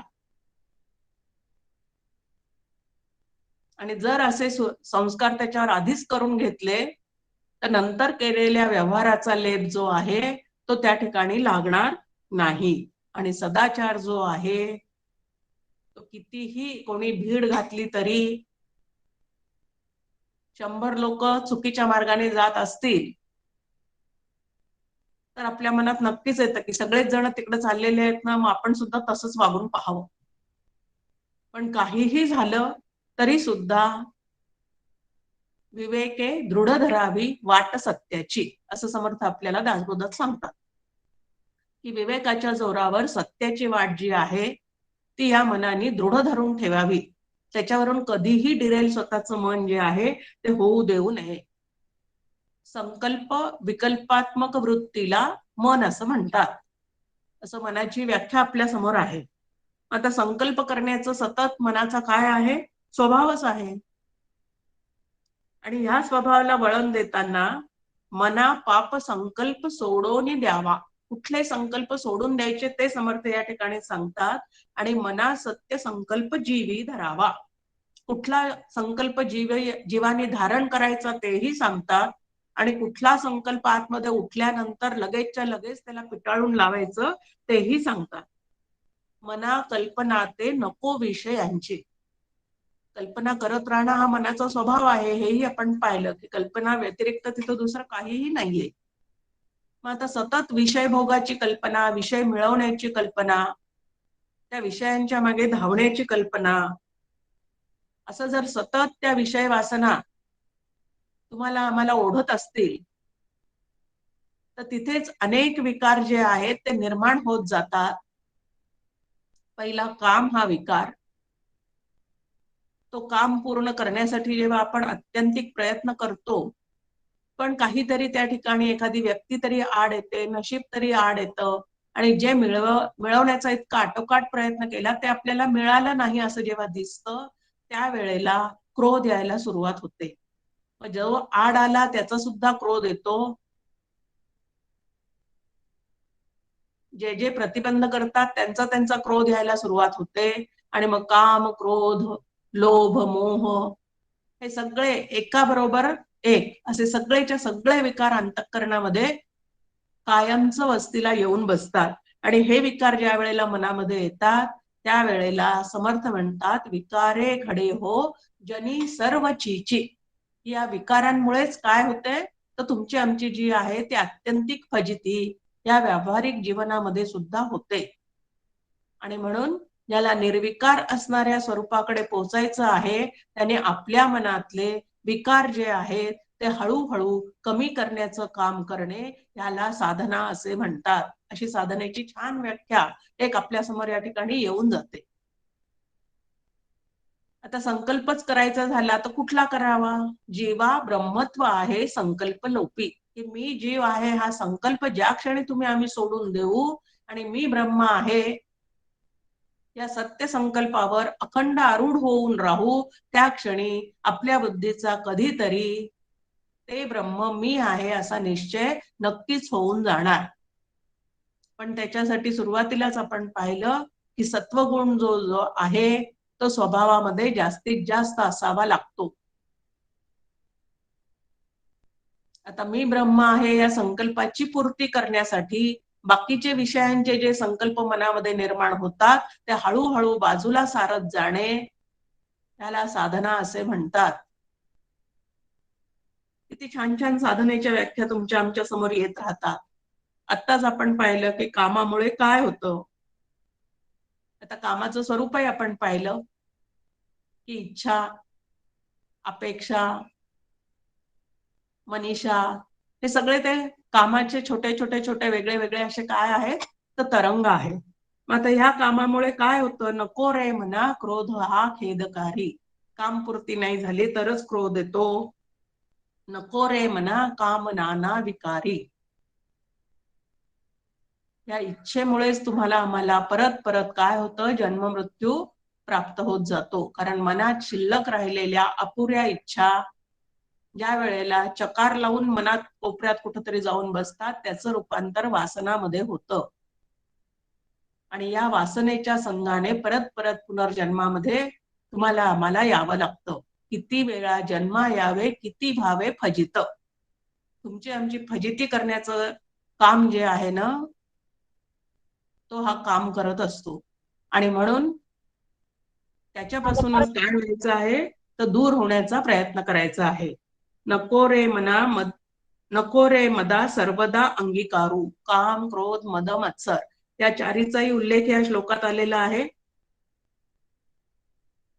आणि या सगळ्या विकारांपासून दूर होण्याचं बळ माझ्या ठिकाणी निश्चितच आहे, फक्त ते वापरण्याचं मी मनावर घेतलं पाहिजे आणि माझ्या मनाने मी ते आवरेल असं सुद्धा अहंकार परमार्थामध्ये अजिबात चालत नाही. मग प्रार्थना कोणाला आहे? समर्थ आपल्याला सांगतात की ती प्रार्थना कशी करायची आहे. अचपळ मन माझे नावरे आवरिता, तुझ विणशिण होतो धावरे धाव आता. या परमात्म्याच्या सत्तेवर हे मन कार्यरत आहे, त्या परमात्म्यालाच प्रार्थना करायची की माझ्या शक्तीने मी हे आवरू शकत नाही,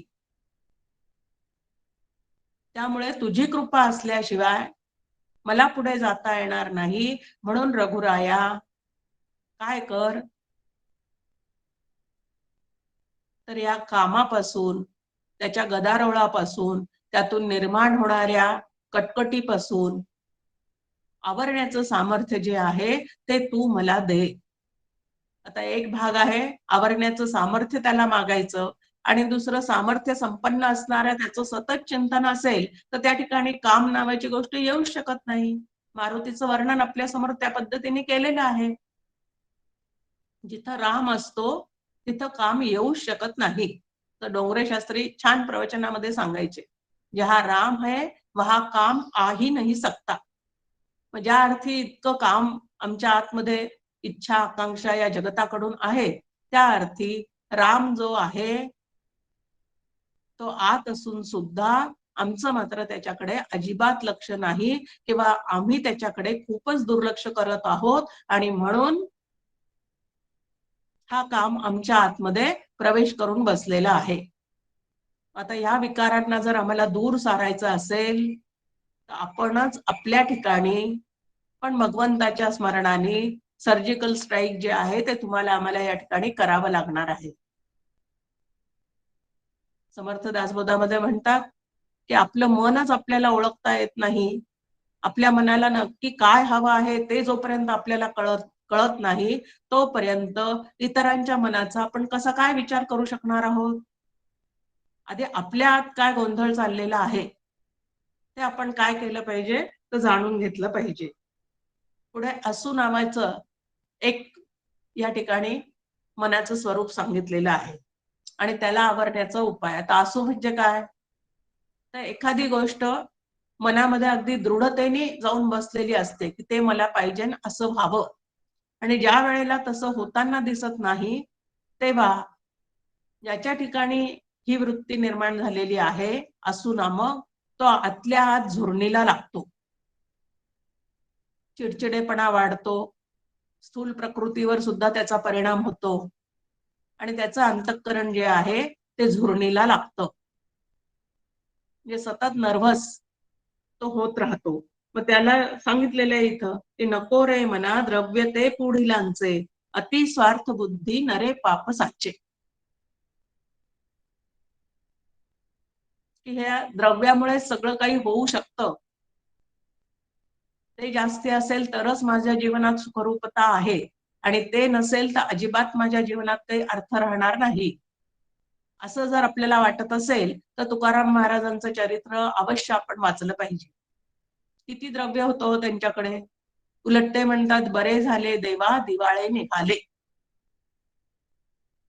चोर सुद्धा माझ्या घरी यायला घाबरेल, कारण इतका प्रयत्न करून जर तिथं तो आला तर त्याला माझ्या घरात काही सुद्धा मिळणार नाही. मग एवढं त्यांच्या ठिकाणी आर्थिक दृष्ट्या पूर्णपणे कमतरता होती, पण तरी सुद्धा आनंदाचे डोही आनंद तरंग, आनंदाचे अंग आनंदाचे, हा त्यांचा अनुभव होता. आणि त्याच्या कितीतरी अधिक पटीने तुमच्या आमच्याकडे सुखसोयींनी युक्त असणाऱ्या वस्तूंनी तुमचं आमचं घर भरलेलं आहे, पण तरी सुद्धा अंतःकरणामध्ये आनंद नसून आनंदी आनंद आहे. आणि अशी फजिती जर मला करायची नसेल तर अन्न वस्त्र निवाऱ्यासाठी जेवढं आवश्यक आहे तेवढं धन जरूर कमवायचं आहे, आणि ते प्रारब्धाने मिळणार आहे. आमचं प्रारब्ध जेवढं आहे तेवढं ते आम्हाला नक्कीच देऊन जाणार आहे. पण अतिस्वार्थ बुद्धी नरे पाप साचे, की पाप संकल्प सोडून द्यावा असं आपण 5व्या श्लोकात पाहिलं. आणि या ठिकाणी आपल्याला सांगतायत की स्वार्थ बुद्धीमुळेच पाप काय होत जातं, तर पापाचे डोंगर तुमच्या आमच्या ठिकाणी वाढत जातात. जितकं पाप जास्ती तितकं आम्ही स्वस्वरूपापासून दूर राहतो. आणि अशी फजिती जर मला करून घ्यायची नसेल तर नुसतं पैशाच्या मागे धावण्यापेक्षा मिळालेला पैसा सुद्धा योग्य रीतीने कसा उपयोगात आणायचा आहे तेही तुम्हाला आम्हाला लक्षात घेतलं पाहिजे. तुकाराम महाराज म्हणतात, जोडून या धन उत्तम व्यवहारे, उदास विचारे वेच करी. उत्तम व्यवहाराने ते जरूर प्राप्त करा. आणि प्राप्त झाल्यानंतर ते धन माझ्या एकट्याचं नसून त्याच्यामध्ये कुटुंबियांचा वाटा आहे, त्यानंतर सरकारचा वाटा आहे, त्यानंतर धर्मकार्य करण्यासाठी त्याचा उपयोग केला पाहिजे, गोरगरिबांना सुद्धा पुढे नेण्यासाठी त्याचा उपयोग झाला पाहिजे. हे सगळे विचार जे आहेत ते जर मनामध्ये असतील तर पापबुद्धी जी आहे, स्वार्थीपणा जो आहे तो हळूहळू तुमचा आमचा हळूहळू कमी कमी होत जातो. घडे भोगणे पाप ते कर्म खोटे. असे चुकीचे कर्म केल्यानंतरच पाप जे आहे ते निर्माण होत जातं. आणि त्या पापाप्रमाणे दुःखाचे फळ जे आहेत ते मग तुम्हाला आम्हाला भोगावे लागतात. न होता मनासारिखे दुःख मोठे असू.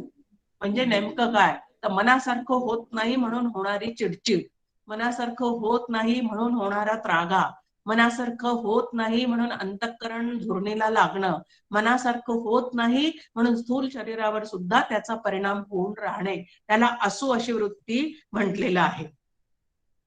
आणि अशा काही चुकीच्या पद्धतीने ज्या गोष्टी आमच्या मनाने घट्ट धरून ठेवलेल्या आहेत त्याच तुम्हाला आम्हाला अतिशय तापदायक होतात. आणि म्हणून या मनाच्या दुःखातून जर मला बाहेर पडायचं असेल तर या मनाला काय केलं पाहिजे, तो उत्तम वळण जे आहे ते तुम्ही आम्ही लावण्याचा प्रयत्न केला पाहिजे. समर्थ म्हणतात की या मनाला जर उत्तम वळण लावलेलं असेल तर दासबोधामध्ये एक छान ओवी आपल्या समोर दिलेली आहे की जर त्याला उत्तम वळण लावलेलं असेल, सतत भगवंताच्या चरणी ठेवण्याचा त्याला जर प्रयत्न केलेला असेल तर मनी धरावे ते ते होते, विघ्न अवघेची नासोनी जाते, कृपा केली या रघुनाथे प्रचिती येते. आता या ठिकाणी समर्थांच्या मनात काय आहे आपल्याला सांगायला, मनी धरावे ते ते होते. म्हणजे माझ्या मनात आलं की आता माझा 3 BHK फ्लॅट व्हावा तर तो लगेच होऊन जातो. माझ्या मनात आलं की मी पंतप्रधान व्हावं तर लगेच मी त्या पोस्टवर जाऊन बसते. ह्या पद्धतीचं ते काही आहे का? तर ज्याचं मन भगवंताच्या ठिकाणी सतत संलग्न झालेलं आहे त्याच्या मनामध्ये अशा भोगवासना निर्माणच होत नाही. मग त्याच्या मनामध्ये जे संकल्प उठतात ते भगवत कृपेने समाजाचं कल्याण करण्यासाठी काहीतरी आतमध्ये सुंदर सुंदर असं स्फुरण त्याच्या ठिकाणी होत राहतं. आणि असं स्फुरण ज्या ठिकाणी निर्माण होत राहतं ते तडीला नेण्याचं काम सुद्धा, तेवढी मनशक्ती सुद्धा त्याच्या ठिकाणी निर्माण होऊन राहते. आता मनाच्या श्लोकाच्या अभ्यासाने आम्हाला नेमकं काय मिळवायचं आहे, तर माझ्या मनाला सशक्त करायचं आहे हे आपण लक्षात घ्यायचं. एक वेळ शरीर अशक्त असेल तर चालतं, पण शरीर धष्टपुष्ट आहे आणि मन मात्र फारच अशक्त आहे, त्या माणसाची फजिती झाल्याशिवाय अजिबात राहत नाही. म्हणून इथं आपल्याला आहे की स्थूल शरीर नसेलही धष्टपुष्ट म्हणजे ते चांगलं ठेवण्याचा प्रयत्न करावाच, पण कधी कधी प्रारब्धाने त्याला तितकं बळ नाही पुरत. पण मनशक्ती जर आपली छान असेल तर मात्र जीवन जगताना अतिशय शांतपणे तुम्हाला आम्हाला पुढे पुढे पावलं टाकता येतात. त्यामुळे समर्थांनी मनाच्या श्लोकामध्ये आपल्या समोर कितीतरी भक्तांची सुद्धा उदाहरणं दिलेली आहेत आणि निरपेक्षे कदा रामदासाभिमानी असं पटवून दिलेलं आहे की जो रामाचं दास्य करतो, जो रामाची सेवा करतो, जो रामाच्या अखंड अनुसंधानात राहतो, त्याची राम कधीही उपेक्षा करत नाही असं आश्वासन सुद्धा आपल्याला त्या ठिकाणी देऊन ठेवलेलं आहे. नंतर या मनाला वळण लावण्यासाठी संगती कोणाची धरावी, तर सज्जनांची धरावी. कारण सज्जनाच्या संगतीमध्ये मन जे आहे ते योग्य विचार करण्याचं बळ जे आहे ते त्याला प्राप्त होतं आणि दुर्जनाच्या संगतीमध्ये मात्र ते वाटेल तसं वागायला लागतं. आपण व्यवहारामध्ये सुद्धा म्हणतो पाहो ते वाटेल तसं बोलतात, वाटेल तसं वागतात. ह्याचाच अर्थ काय आहे? वाटेल तसं वागणं आणि वाटेल तसं बोलणं हे शोभायमान नाही लौकिक जीवनामध्ये सुद्धा. तर मग त्याला योग्य वळण जे आहे ते लावण्याचं काम आम्ही केलंच पाहिजे. आणि ते काम करण्यासाठी म्हणून मनाच्या श्लोकांचा अभ्यास आम्ही काय केला पाहिजे, तर नक्कीच केला पाहिजे. आणि सगळ्यांचा तो अभ्यास व्हावा म्हणून छान पद्धतीने या ठिकाणी गणेशजींनी आखणी केलेली सुद्धा आपल्याला दिसून येते की 5-5 जणांचा गट केलेला आहे. त्यामध्ये त्यांनी आपापसात या मनाच्या श्लोकावर चर्चा कराव्यात आणि त्यानंतर त्याच्यावर अधूनमधून प्रवचन ऐकावीत. आणि मन जर सदृढ झालेलं असेल तर केवढं तरी भव्य दिव्य काम जे आहे ते या सुदृढ झालेल्या मनामध्ये जे संकल्प निर्माण होतात त्यातून होऊन जातात. आणि मन जर बहेकलेलं असेल, चुकीचा विचार करणारा असेल, तर मात्र शारीरिक शक्ती कितीही असली तरी सुद्धा या मनाच्या खच्चीकरणामुळे तो काहीही करू शकत नाही. मनाला वळण लावलं नाही व्यवस्थित तर मनोरुग्ण होण्याकडे वाटचाल सुरू होते. आणि शरीराची दुखणे जे आहेत ते डॉक्टरकडे जाऊन त्यानंतर व्यवस्थित औषध गोळ्या घेऊन कमी करता येतात. मग मनाची दुखणं कमी करायची असतील तर त्याला उपाय काय आहे? तर त्याला उपाय एकच आहे, भगवंताची उपासना करणे, भगवंताच्या चिंतनामध्ये राहणं, भगवंता प्रित्यर्थ कार्य करण्याचा सतत संकल्प करत राहणं. येन केन प्रकारेनं आपलं मन जे आहे ते भगवंताच्या ठिकाणी ठेवण्याचा सतत प्रयत्न करत राहिला की हे मन जे आहे ते तुम्हाला आम्हाला खूप लाभदायी ठरतं. विभूती योगामध्ये भगवान श्रीकृष्णाने या शरीरामध्ये, नरदेहाच्या शरीरामध्ये मन हीच माझी विभूती आहे असं सांगितलेलं आहे. म्हणजे तो भगवंत तुमच्या आमच्या मनातच आहे. फक्त त्या मनाला स्वच्छ करण्याचा प्रयत्न जो आहे तो आम्ही केला पाहिजे. रजतमाचं खूप किटण जर त्याच्यावर चढलेलं असेल तर त्या भगवंताचं दर्शन होत नाही. पण सत्वगुण जर तिथं आधिक्याने निर्माण झालेला असेल तर तोच भगवंत तुमच्या आमच्या मनामध्येच काय होतो, प्रगट होऊ शकतो. आणि मनाचा एक चांगला गुण आहे, त्याला जर एखाद्या गोष्टीची गोडी लागली, चटक लागली तर ते तिथून कधीच हालायला तयार होत नाही. आणि म्हणून त्या मनाला भगवत भक्तीची गोडी जी आहे ती प्राप्त करून देण्याचं काम जे आहे ते संतांच्या संगतीत राहून राहून त्या मनाला संत संगतीने रंगवण्याचं काम करणे याला साधना असे म्हणतात. आणि या प्रकारच्या ज्या साधना आहेत त्या आम्ही केल्या पाहिजे. या मनाच्या द्वारे कितीतरी सुंदर असं मानस पूजा करून या मनाला आपण भव्य दिव्य करू शकतो. नित्य नियमाने केलेली मानसपूजा जी आहे ती कधी ना कधीतरी भगवंतापर्यंत, श्री गुरूंपर्यंत पोहोचतेच. असा कित्येक भक्तांचा अनुभव जो आहे तो त्यांच्या त्यांच्या चरित्रात आपल्याला वाचायला मिळतो. एवढं त्या मनाचं सामर्थ्य आहे. मग असं जे मन आहे ते आपल्याला भगवंताने सहजच उपलब्ध करून दिलेलं आहे. मग त्या मनाच्या संगतीने आपण भगवंतापर्यंत पोहोचण्याचा काय करावा, तर निश्चय करावा. आणि असा निश्चय फलद्रूप होण्यासाठी मनाच्या श्लोकांचा जो काही आहे तो अभ्यास तुम्ही आम्ही करायला शिकलं पाहिजे. या मनाच्या श्लोकामध्ये समर्थांनी दाशरथी रामाचंही वर्णन केलेलं आहे, ईश्वर रूप रामाचंही वर्णन केलेलं आहे आणि ब्रह्मरूप रामाचं सुद्धा वर्णन केलेलं आहे. चळेना चळेना ढळेना ढळेना हे जे वर्णन आहे ते ब्रह्मरूप रामाचं आहे. नुपेक्षिकदा रामदासाभिमानी हे दाशरथी रामाचं वर्णन आहे. अशा पद्धतीने हे तिन्ही रामांचं वर्णन जे आहे ते या ठिकाणी केलेलं आहे. मनाच्या साह्याने तिन्ही राम समजून घ्यायचे.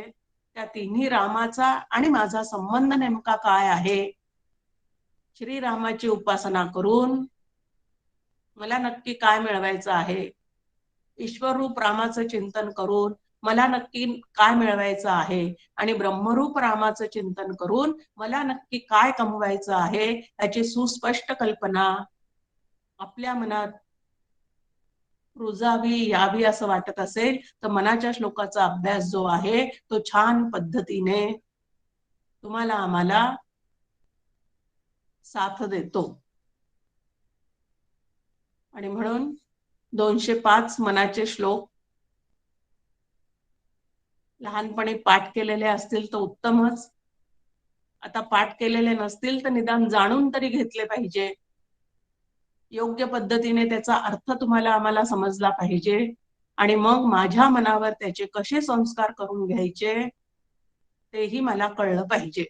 या पद्धतीने याचं सुंदर असं मार्गदर्शन समर्थांनी आपल्याला मनाच्या श्लोकामध्ये केलेलं आहे. प्रस्थानत्रयीपैकी एक ग्रंथ, दिसायला लहान पण आशयाने अतिशय महान असा हा मनाच्या श्लोकाचा तुम्हाला आम्हाला उपयोग होऊ शकतो.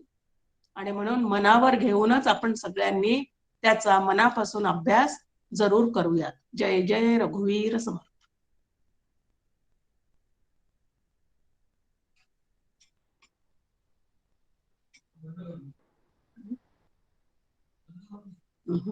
प्रश्नोत्तर आहेत. खूप छान. जयश्रीताईंनी आजच्या सत्रामध्ये मनाचं नेमकं स्वरूप कसं आहे आणि या मनाची तयारी कशी करून घ्यावी, मनाच्या श्लोकांचा अभ्यास करण्यासाठी मनाचीच तयारी असणं फार गरजेचं आहे हे आपण आज पाहिलं. पुढचा काही वेळ 30 मिनिटं आपल्याकडे आहेत प्रश्नोत्तरासाठी. उपस्थित श्रोतू वर्गांना मी विनंती करतो की त्यांनी जे काही वाचन केलेलं आहे मनोगताच्या प्रस्तावना, 4 प्रस्तावना आपण पीडीएफच्या स्वरूपात पीडीएफच्या माध्यमातून आपल्या समूहावर उपलब्ध करून दिल्या होत्या आणि आपण संदर्भ ग्रंथ म्हणून जे काही ग्रंथ आपण सुचवलेले होते त्यांचं वाचन करून या सत्रांना उपस्थित राहणं अपेक्षित आहे. या वाचनामधून आणि आजच्या श्रवणामधून जे काही प्रश्न कोणाला काही उपस्थित झाले असतील ते अवश्य विचारावे. पुढचे 15-20 मिनिटं आपल्याकडे प्रश्नोत्तरासाठी आहेत. त्याला प्रश्न विचारायचा आहे त्यानं स्वतःला अनम्यूट करावं आणि प्रश्न विचारावा. श्रीराम. श्रीराम. नाथ महाराजांची नमस्कार. पहिले तुम्हाला खूप सुंदर झालं, फारच छान एक्सप्लेनेशन होतं. नाथ महाराजांची जी ओवी सांगितली तुम्ही, स्वभावतः मन चंचळ, ती मला पूर्ण हवी होती. आणि दुसरं म्हणजे कल्पना विषयी जे सांगितलं की अविद्यायुक्त कल्पना आणि सद्विद्यायुक्त कल्पना, तर मी एवढ्यातच तो समास पण वाचलाच, पण मला अजून जाणून घेण्याची इच्छा आहे. त्याच्यावर अजून थोडस जरा समजून सांगितलं तर फार छान वाटेल की कल्पनांचाच कसा उपयोग आपण आपल्याला करून झाले. असं समर्थांचा श्लोकच आहे ना त्याला, मना कल्पना दो रूपी तेची झाली, एक अविद्या आणि एक सद्विद्या, असा समर्थांचा श्लोकच आहे मनाच्या श्लोकामध्ये. अविद्यायुक्त जे मन आहे ते तुम्हाला आम्हाला 3 भ्रांतीमध्ये अडकवून ठेवणार आहे. ज्या वारंवार आपण ऐकतो ना 3 भ्रांती, देह तादात्म्य, जगत सत्यत्व आणि कर्तृत्व भोक्तृत्व, त्या 3 भ्रांतीमध्ये अडकवून ठेवणं हे अविद्यारूपी जी कल्पना आहे तिचं कामच आहे. जे सुखदायक आहे तेच दुःखदायक आहे असं तुम्हाला आम्हाला भासवून देणं, त्यानंतर जे योग्य आहे तेच अयोग्य आहे असं आमच्या मनाला वाटायला लावणं, हे त्या अविद्येचं कार्य आहे. त्या पद्धतीच्या कल्पना म्हणजे विचार तरंग आतमध्ये सुरू झाले की ते तसंच चुकीच्या पद्धतीने तुमच्या आमच्या ठिकाणी वाटत राहतं. हा त्या अविद्येचा परिणाम आहे. आणि म्हणून अविद्येचा संग सोडून सद्विद्येचा संग धरायचा, म्हणजे त्या कल्पना पालटतात आपल्या. तुम्हाला ते श्लोक, स्वभावतः मन चंचळ, विषय वासना अति चपळ, निर्गुण ब्रह्मी केवळ, नाही बळ प्रवेशावया. अध्याय 11, 647, नाथ भागवतातली ओवी.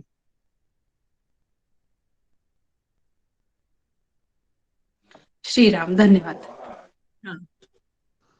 नमस्कार ताई, हा, मी सुजाता कुलकर्णी बोलते.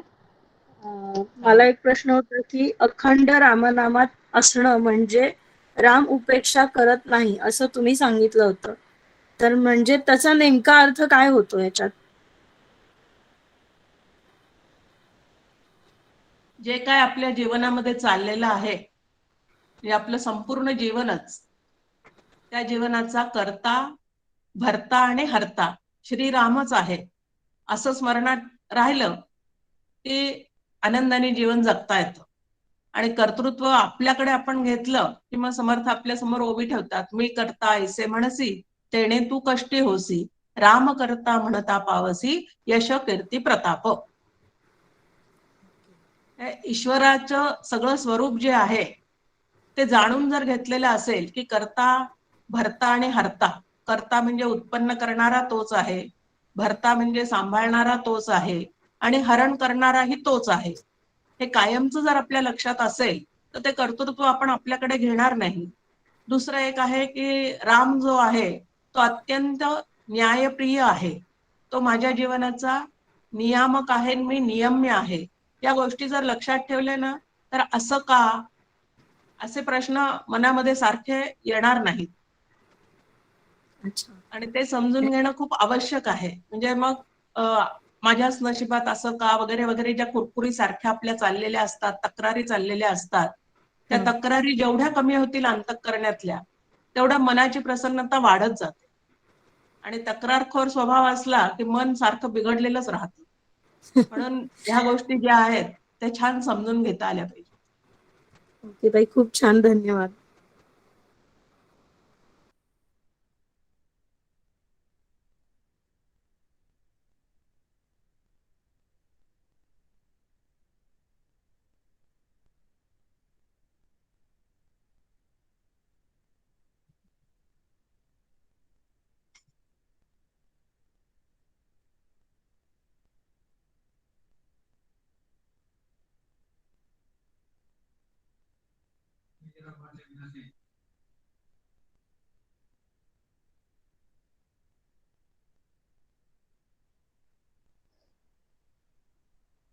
पहिल्या सत्रामध्ये आपण मनोबोधाच्या आरतीवर विवेचन ऐकलं. या सत्राच्या माध्यमातून मनोबोधाचा अभ्यास कशासाठी करायचा आपण हे समजून घेतलं होतं. आजच्या सत्रामधून आपण मनोबोधाच्या अभ्यासाला प्रत्यक्षात सुरुवात केली आणि या प्रस्तावनेच्या अभ्यासातून आपण मनाचं नेमकं स्वरूप काय आहे, मनाची नेमकी जागा काय आहे, मनालाच काय उपदेश समर्थांनी केलेला आहे आणि मनाच्या माध्यमातून खरं तर जीवाही ही साधना करायची आहे याचं स्वरूप आपण समजून घेतलं. सर्व साधकांना माझी विनंती आहे की आपण जे संदर्भ ग्रंथ रिकमेंड केलेले आहेत त्या सर्व संदर्भ ग्रंथांचा अभ्यास करावा, वाचन करावं आणि त्यातून प्रश्न काढून, नोट्स काढून छान अभ्यास करावा. एक आनंदाची बातमी इथे सर्वांना मी देऊ इच्छितो. नुकतंच परमपूज्य डॉक्टर काकांचं मनोबोध भावदर्शन असं मनाच्या श्लोकांवर आणखीन एक नवीन ग्रंथ आपल्याला उपलब्ध होतो आहे. या ग्रंथाचाही आपण संदर्भ ग्रंथ म्हणून आता इथून पुढे आपण ते रिकमेंड करणार आहोत आणि सर्व साधकांना उपलब्ध करून देणार आहोत. तो कुठून मागवायचा, कसा मागवायचा या संदर्भात सर्व कार्यकर्ते सगळ्यांना मार्गदर्शन करतील. संदर्भ ग्रंथामध्ये आणखीन एका ग्रंथाची भर आता पडणार आहे. मनोबोध भावदर्शन हा परमपूज्य डॉक्टर काकांचा ग्रंथ नुकताच प्रकाशित झालाय आणि हा आपल्याला सर्वांना अभ्यासाला आता उपलब्ध असेल. आणखीन कोणाला प्रश्न असतील तर अवश्य विचारा, नाहीतर आपण आज इथे थांबूया. नमस्कार ताई. मला एक प्रश्न होता की तुम्ही 3 प्रकारचे राम म्हणजे मनाच्या श्लोकामध्ये हे त्यांचं वर्णन केलेलं आहे असं सांगितलं. तर मला थोडंसं म्हणजे 3 प्रकारचे राम कुठले आणि त्यांचं म्हणजे वेगळेपण काय आहे एकमेकांपासून? दाशरथी राम, ईश्वर रूप राम आणि ब्रह्मरूप राम असं 3 प्रकारचे राम. दाशरथी राम हा अवतार आहे. कोणाचा अवतार आहे? ईश्वराचा अवतार आहे, म्हणजे विष्णूचा अवतार आहे. आणि दाशरथी राम आणि ईश्वर रूप राम हे कोणाच्या अधिष्ठानावर आहेत? तर ब्रह्माच्या अधिष्ठानावर आहेत. मग या तिन्हीमध्ये सर्वश्रेष्ठ राम तो ब्रह्मरूप राम. आणि सगळे संत जे आहेत ते दाशरथी रामाच्या उपासनेपासून तर ब्रह्मरूप रामापर्यंत पोहोचलेले आहेत. दाशरथी राम जो आहे तो उपासना करण्यासाठी आपल्याशी समोर योग्य आहे. त्यानंतर चरित्रातून त्याच्या बरंच काही शिकवून आपलं चरित्र जे आहे ते आपल्याला सुधारता येतं. ईश्वर रूप जो राम आहे तो चक्राकार गतीने अखंड तुम्हाला आम्हाला हवा, पाणी, सूर्यप्रकाश, चंद्रप्रकाश, तिन्ही ऋतू यांचं सगळ्यांचं हे करणं जे आहे संचलन तो ईश्वर रूप राम करतो. मग सगळं काही करता तो आहे हे लक्षात आलं की अहंकार लय होतो. मुख्य म्हणजे तुमच्या आमच्या ठिकाणी अहंकार लय झाला पाहिजे ईश्वर रूप रामाचं चिंतन करून. आणि ब्रह्मरूप रामाच्या चिंतनाने मी आणि राम एकच आहे या अनुभवापर्यंत पोहोचता येतं. अशा टप्प्याने त्याचा अभ्यास करावा लागतो. नाम घेता धन्यवाद. घेता नाम घेता घेता नामीपर्यंत म्हणजे ब्रह्मरूप रामापर्यंत पोहोचायची व्यवस्था जी आहे ती या चिंतनात आहे. धन्यवाद ताई. तुम्ही खूपच सोपं करून सांगितलं. नाहीतर कन्फ्युजन होत होतं की 3 राम कुठे? आम्हाला तर एकच राम माहिती आहे. त्यामुळे हे आता क्लिअर झालं. तत्वतः ब्रह्मरूप राम एकच आहे. पण आपल्या सोयीसाठी म्हणून एक बरं. ईश्वर रूप राम, दाशरथी राम असा. बरोबर. छान. जय तुकाराम श्रीराम. महाराजांचा एक अभंग आहे छान, हां. जय त्याच्याने श्रीराम. तुम्हाला जास्त क्लिअर होईल. एक मिनिट. तुकाराम महाराजांचा अभंग आहे छान. एक राम नाही, राम राम राम अवघेची म्हणती, कोणी न जाणती आत्मा राम. राम दशरथाचा पुत्र तो कालचा, युगानयुगीचा आत्मा राम. राम जरी असे आपणासी जाणता, तरी शरण का जाता वसिष्ठासी. तुका म्हणे राम ज्याचा त्याचे पाशी, विचारून घेशी गुरुमुखे. तुकाराम बीज असल्यामुळे तुकाराम महाराजांचा अभंग मुद्दाम सांगते. आला अभंगाचं आशय लक्षात? हो ताई, आला. धन्यवाद. हा ताई, तुम्ही सांगितलं की हे मनाचे श्लोक जरी असले तरी मनाला न सांगता ते जीवात्म्याला सांगितले आहेत. म्हणजे मन असं तुम्ही सुरुवातीला सांगितलं, ते जरा काही कन्फ्युजन झाले की मन आणि जीवात्मा म्हणजे एकच कसं असं? नाही, मन हे एक उपकरण आहे त्या जीवात्म्याचं. म्हणजे आपण जे म्हणतो ते एक साधन आहे, 11वं इंद्रिय आहे, साधन आहे. अंतःकरण हे एक जीवात्म्याचं. आता अंतःकरणाचं जर आपण पाहिलं, मन, बुद्धी, चित्त, अहंकार, तर हे एकेका पंचमहाभूतापासून निर्माण झालेले आहेत असं सांगितलं जातं पंचीकरणाच्या अभ्यासामध्ये. मग 5 महाभूत जड आहेत, चेतन कुठे आहेत? जड आहेत की नाही? हो हो. मग जड महाभूतापासून बनलेले हे जे अंतःकरणाचे घटक आहेत ते पण जडच असणार आहेत. मग आणि जडाला स्वतःचंही ज्ञान होत नाही, दुसऱ्याचंही ज्ञान होत नाही. हे आपल्याला माहितीच आहे सगळ्यांना की जड पदार्थांना आपण कोण आहोत हे माहिती नसतं, कोण आपला उपयोग करतो तेही कळत नाही. बरोबर. आणि म्हणून त्या मनाच्या साह्याने जीवन जगणारा जो जीवात्मा आहे त्या जीवात्म्याला हा उपदेश, जीवाला उपदेश. मग जीवाने हे घटक कसे वापरायचे आहेत ह्या पद्धतीने ते चिंतन केलेलं आहे. असं मनाला उपदेश म्हणजे मन हे एक उपलक्षण मानलेलं आहे आणि मुख्य उपदेश आहे तो जीवात्म्यालाच, की जो मनाचा योग्य रीतीने उपयोग करू शकतो. आता प्राण्यांचं मन कुठं विकसित होऊ शकतं का? ते त्याचा उपयोग फार करू शकतात का? त्यांच्या जाणीवा 4च आहेत. हम्म. आहार, बरोबर. निद्रा, भय, मैथुनांच्या. याच्या पलीकडे ते त्यांचा विकास साधू शकत नाही. हो. पण माणूस मात्र संकल्पाने ब्रह्मरूप सुद्धा होऊ शकतो, एवढं सामर्थ्य त्याच्या ठिकाणी आहे, त्या मनाच्या ठिकाणी. फक्त त्याचा योग्य उपयोग करता आला पाहिजे. बरोबर. अच्छा. आणि म्हणून जीवाला उपदेश केला की मनाला कसं वळण लावावं, कसा उपयोग करून घ्यावा, या पद्धतीने मांडणी. अच्छा. धन्यवाद ताई. हा.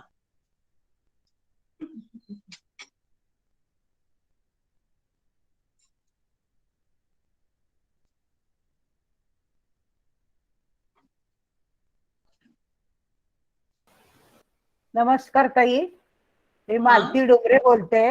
तुम्ही हा, वारकरी पंथाच्या 3 प्रस्थानत्रयी हा, धारकरी संप्रदायाचे. रामदासी पंथाला धारकरी संप्रदाय म्हणतात. आणि दासबोध समर्थ आत्माराम आणि संप्रदाय मनाची शिव. समर्थ संप्रदाय सुद्धा म्हणतात ना असं हो, मला. समर्थ संप्रदाय म्हणतात, स्वरूप संप्रदाय पण म्हणतात आणि धारकरी संप्रदाय म्हणतात. असे 2-3 नावं आहेत त्याचे. आणि त्याची प्रस्थानत्रयी म्हणजे या 3 ग्रंथाचा यथार्थ श्रवणाने जो लाभ घेईल, त्या पद्धतीने जो विचार करेल, तो नक्कीच रामापर्यंत पोहोचेल, असं समर्थांचं ठाम मत आहे. निश्चयात्मक मत आहे समर्थ रामदास स्वामींचं. धारकरी संप्रदाय हे स्पष्ट आहे. धारकरी संप्रदाय मात्र तुमच्याकडनंच कळाला ताई आम्हाला आज. खूप आनंद, म्हणजे माहिती वेगळं नव्हतं आहे का नाव. नाव ते? हा. जसं वारकरी संप्रदाय म्हणतात तसंच धारकरी संप्रदाय असं समर्थ संप्रदायाला म्हणतात. थोडंच समर्थ संप्रदायच माहित होतं, स्वरूप संप्रदाय हा. तर बर. खूप छान झालं. हा.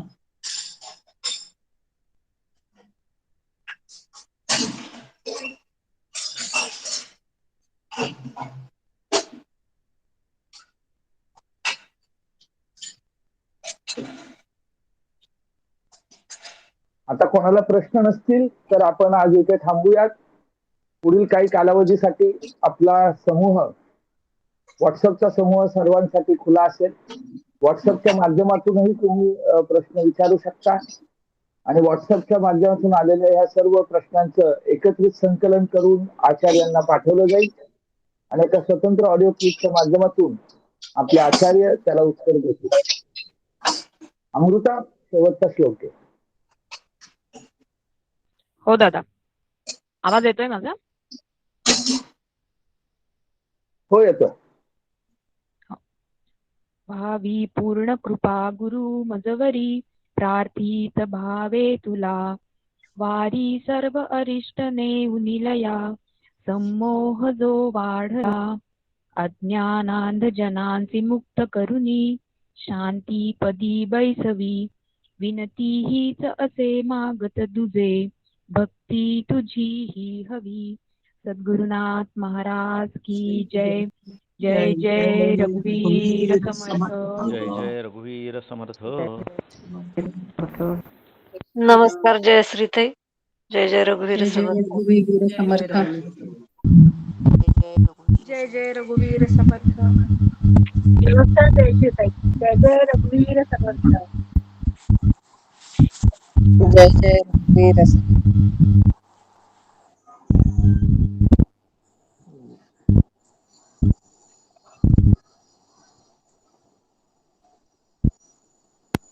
रेकॉर्डिंग थांबवा.